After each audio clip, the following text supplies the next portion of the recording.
Olá, meus queridos do quarto ano A e B. Vamos começar mais uma unidade.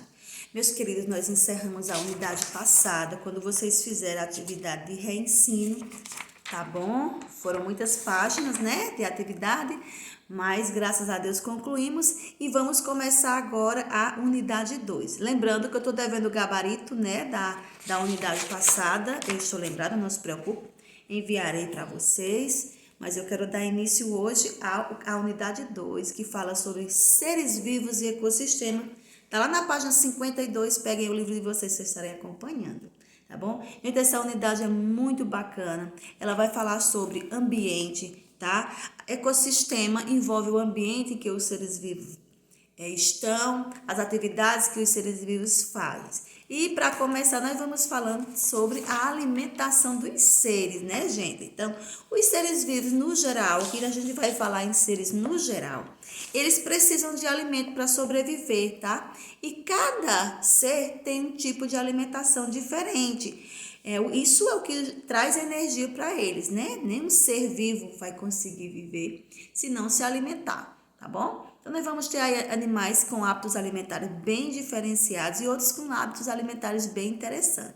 Então, para começar a unidade, tem investigando o assunto que vocês vão fazer agora. Junto comigo, eu vou dar as dicas para vocês estarem respondendo aí. E após a gente investigar o assunto, vamos falar sobre a alimentação, sobre os tipos de alimentação dos seres. Então, aí na página 54, ele manda você investigar o tipo de alimentação dos animais das figuras, tá bom? Então, a gente vai analisar os vestígios de alimentação dos animais. Então, vamos observar a primeira cena. Eu quero que vocês acompanhem no livro de vocês. Eu vou levantar um pouco aqui o meu, tá? Acompanhe aí no livrinho de vocês as cenas 1, onde o macaco está quebrando coquinhos, tá ok? A cena 2, uma lagarta alimentando-se de folhas. Aqui na 3, tá bom? Um inseto comendo maçã. E aqui, por último, um mosquito picando a pele de um ser humano. Então, quando esses animais se alimentarem, eles vão deixar restos, tá bom? Eles vão deixar as sobras, eles não vão conseguir comer tudo, vai ficar uma marca, vai ficar um resto ali. Então, na primeira cena, quando o macaquinho quebrar o coquinho, que vestidos os animais da imagem vão deixar ao se alimentar? Então, vamos analisar o macaco. Quando ele terminar de quebrar esses coquinhos para comer, quais são os restos que vai ficar? Com certeza vai ficar a casca do coquinho, porque ele não vai comer essas cascas, né, gente? Então, o macaco deixará a casca do coquinho. Na segunda imagem, a gente vê que a lagarta está comendo folha, né? Então, ela vai cortar e com certeza vai sobrar aí recortes de folha, tá bom? Vai cair recorte de folhas. Os frutos vão apresentar o quê? Furos, tá bom? Frutos vão apresentar o furinho, o que indica que algum inseto se alimentou dele. Já o mosquito, ele vai deixar o quê? Ele vai deixar uma marca na pele. Todo mundo que foi picado por uma muriçoca ou por qualquer outro inseto, fica uma marquinha, tá bom? Deixa eu ver se eu fui picada ontem à noite para eu mostrar para vocês. Não, um mosquito não me picou. Mas vocês já foram picados, ficou uma marquinha, tá? Marquinha vermelhinha assim. Então, aí quando o mosquito for se alimentar, ele vai deixar uma marca na pele do ser vivo que ele picou, ok? Então, é isso aí que vai ficar de vestígio. Vocês vão anotar bem direitinho aí na questão 1 da página 54. Na página 55 é a segunda etapa da investigação. A investigação de pelotas regurgitadas e fezes.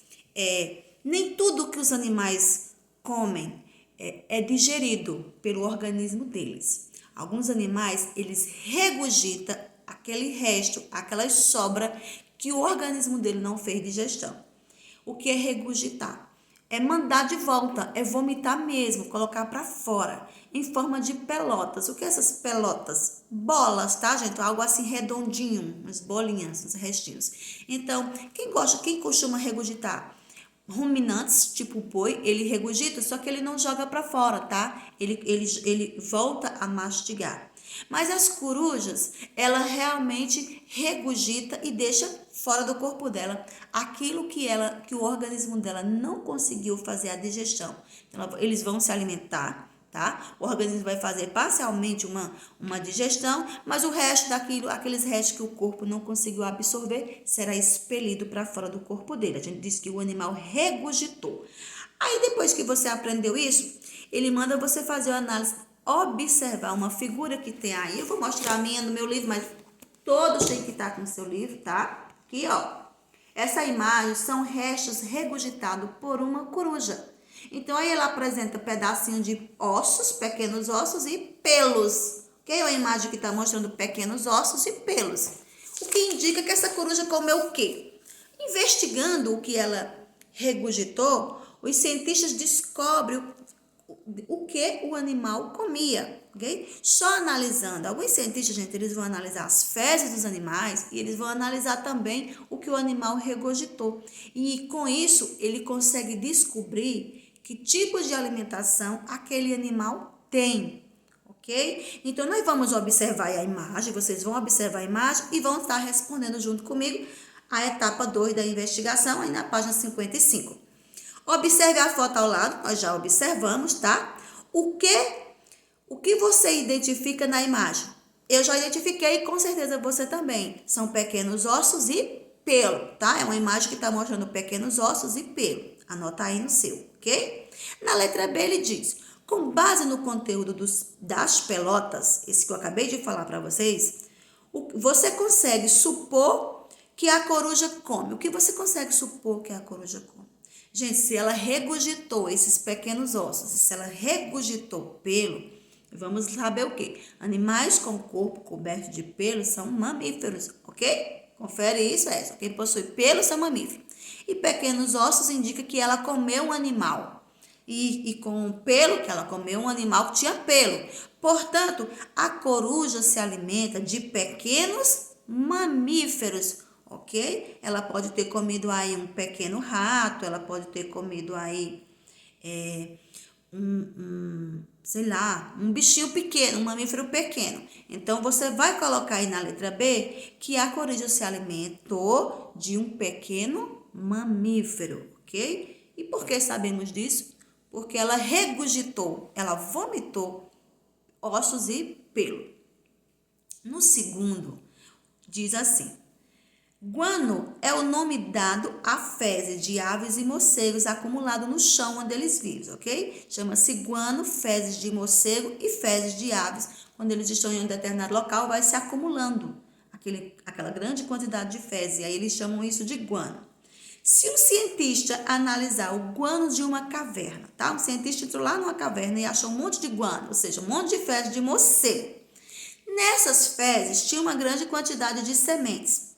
O que poderia concluir sobre a alimentação desses morcegos, ok? Desses animais. Então, vamos dizer que você entrou lá na caverna, você é um cientista, entrou lá na caverna, encontrou nesse guano, nessas fezes de morcego, tinha sementinhas lá. Você acha que esse animal comeu o quê? Né? Então, analisando os alimentos que possuem sementes, a gente sabe que são frutos, né? Então, provavelmente, o morcego comeu frutas. Aí você coloca que esse morcego se alimenta de frutas. Na letra B, que evidências ele teria em fezes de aves que se alimenta de um inseto? Então, se tem uma ave que come insetos, a gente sabe que o inseto, ele tem partes durinhas, tá? Até porque eles têm exoesqueleto, nós já falamos sobre isso. E esse exoesqueleto não vai ser digerido pelo intestino das aves, então isso vai sair na fezes delas. Então, o que vai sair aí? Partes duras do corpo do inseto, com certeza. Então, nas fezes dessas aves ia ter partes duras do corpo dos insetos. Coloca isso aí na letra B da questão 2. E pequenos vertebrados. Se o pássaro comesse pequenos vertebrados, então, os ossos de diversas partes do corpo desses animais, pelos ou penas, ok? O que iríamos encontrar nas fezes aí seria ossos de pequenos animais, os pelos, né? Porque o intestino não vai digerir o pelo. E se ele tivesse comido, por exemplo, Um animal com penas, as penas também sairiam na fezes. Colocou isso aí. Vamos fazer o 3. O 3 é como você acha que as plantas se alimentam. Gente, sabemos que plantas produzem seu próprio alimento. Elas realizam um processo chamado de fotossíntese, ok? Então, as plantas fazem fotossíntese. Elas produzem o seu próprio alimento. Então, fazendo a investigação do assunto, o vídeo vai ficar um pouquinho longo hoje, tá? Porque eu quero explicar também o conteúdo. A gente fez a investigação do assunto e agora nós vamos falar sobre os animais se alimentam. Tá na página 56. Gente, os animais precisam de energia, falei isso na abertura do capítulo, e eles se alimentam, precisam de alimento para crescer, para se desenvolver. Então, aí na página 56, vocês vão colocar o livrinho de vocês na página 56 e vocês vão ver que os animais, de acordo com o tipo de alimento que eles comem, eles vão ser classificados em 4 grupos. Ou ele é herbívoro, ou ele é carnívoro, onívoro ou detrívoros. Então, vamos conhecer os 4 grupos hoje. O que seria um animal herbívoro? Chamamos de herbívoro todos os animais que se alimentam exclusivamente de vegetais. Ele pode comer plantas, ele pode comer folhas, ele pode comer sementes. Se o animal comeu tudo isso aí, ele é herbívoro. Ele está classificado no grupo dos animais que come vegetais, come plantas. Nesse grupo, nós vamos encontrar diversos animais, como o gafanhoto, o coelho, o boi, tá? A vaca, a anta, são animais que se alimentam de plantas, portanto, são chamados de herbívoros. Os carnívoros pertencem ao grupo dos carnívoros, todo animal que só come carne, ok? Ele não vai comer outra coisa senão ser carne. Nesse grupo estão as joaninhas, as onças, os tubarões. São exemplos simples, mas vocês podem conhecer outros, como onça, né, leões, crocodilos, algumas espécies de peixe, como as piranhas, elas são exclusivamente carnívoras, só come carne, tá bom? A raposa também é carnívora. E tem outras espécies aí que vocês podem estar lembrando. Então, todo animal que você sabe que ele come exclusivamente carne, ele é carnívoro. Onívoro, gente, chamamos de onívoro o animal que pode comer tanto carne como vegetal. Ele vai estar se alimentando aí dos 2 grupos. É aquele bichinho que se você der uma fruta ele come, mas se você der um pedacinho de carne ele também come. Nesse grupo aí também existem várias espécies. O livro de vocês trouxe para vocês o lobo-guará, o tucano, o coati. E a gente pode citar ainda mais, podemos citar as galinhas, elas são onívoras, os porcos também são onívoros, os macacos são onívoros, algumas espécies de macacos, na maioria dos macacos são onívoros, o ser humano é onívoro, porcos eu já falei, patos eu já falei, então os seres animais que comem tanto carne e comem vegetal é classificado como onívoro, ok? E o último grupo é o grupo dos detrívoros. Nesse grupo aí estão os animais que comem restos em decomposição. Como assim, professora? Eles vão comer alimentos que já estão se estragando, que já estão passando para o processo de decomposição. São detrívoros.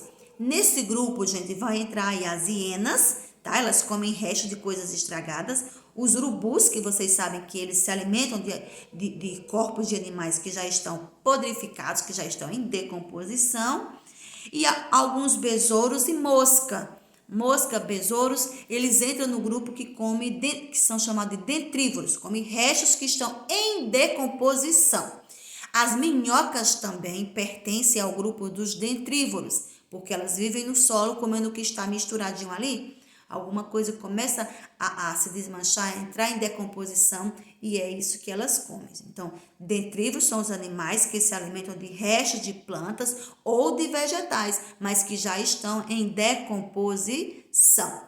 Dado aí os 4 grupos de animais, Vimos aí que, de acordo com a alimentação, pode ser classificada em 4 grupos. Classifiquei os 4 grupos. Agora, mãos à obra, vocês vão fazer a atividade da página 57, ok? E na próxima videoaula a gente continua esse assunto. Beijo e fiquem com Deus. Eu estou morrendo de saudade de vocês.